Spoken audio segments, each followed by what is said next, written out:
Today, I want to talk about Franz Kafka's classic novel, The Trial. It came out about 90 years ago. It was made into a film with Orson Welles in it, directed also by Orson Welles.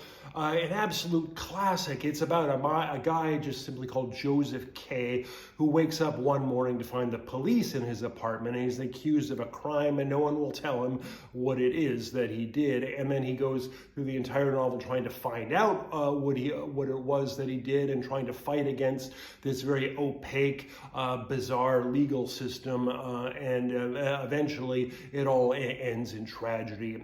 And it's an exploration of guilt, this kind of familial guilt, as it's called, feeling guilty for something we didn't do, original sin, and also had this feeling of people kind of conspiring against you. So it's kind of like a paranoid nightmare, but it reads really well, as all of Kafka's novels do, because they're always funny. Like, Kafka is always funny, and that's how he's always able to balance the darkness with something that's kind of original and kind of funny, and that sort of keeps it going. And it's this balance and this tension between the hilarious and the dark that really was his genius. And this was a big influence on my new novel, The Orphean, which is about a day in the life of a men's fashion and fragrance influencer on his way to meet his estranged daughter in a very dystopian world, and all the weird characters that he meets and the strange things that go on. But there are parallels drawn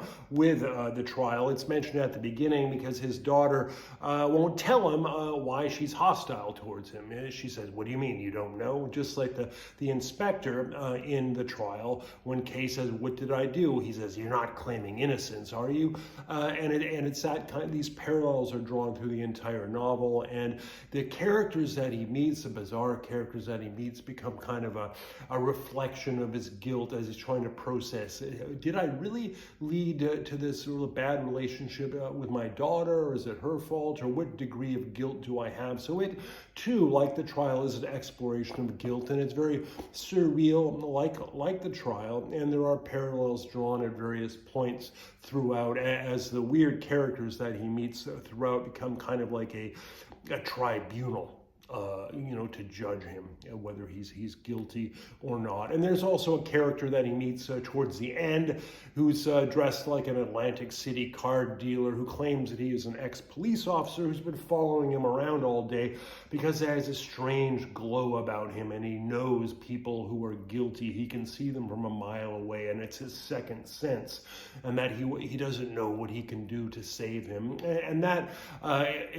was inspired also by The Trial, because towards the end, Joseph K., the main character, goes into a cathedral, and the priest, with this booming, echoing voice, says that he's been waiting for him all day. And Kay doesn't believe it, because Kay just randomly walked in there. And how could this guy have known that he was going to walk in there when it was all random? So it's all twisted and bizarre. And that character of the priest was kind of an inspiration for this Atlantic City card dealer, someone who seems to know something about him. And you kind of wonder how and why does he know anything about him?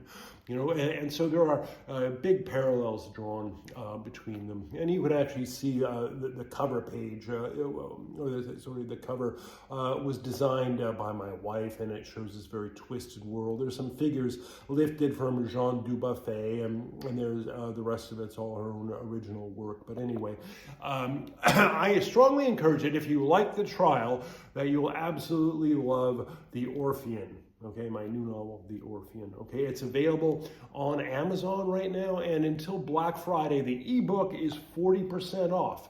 You can get it on any other site as well, and the ebook will also be 40% off. Okay, so please check it out if you are interested. Thank you for listening, and don't forget to like, comment, and subscribe.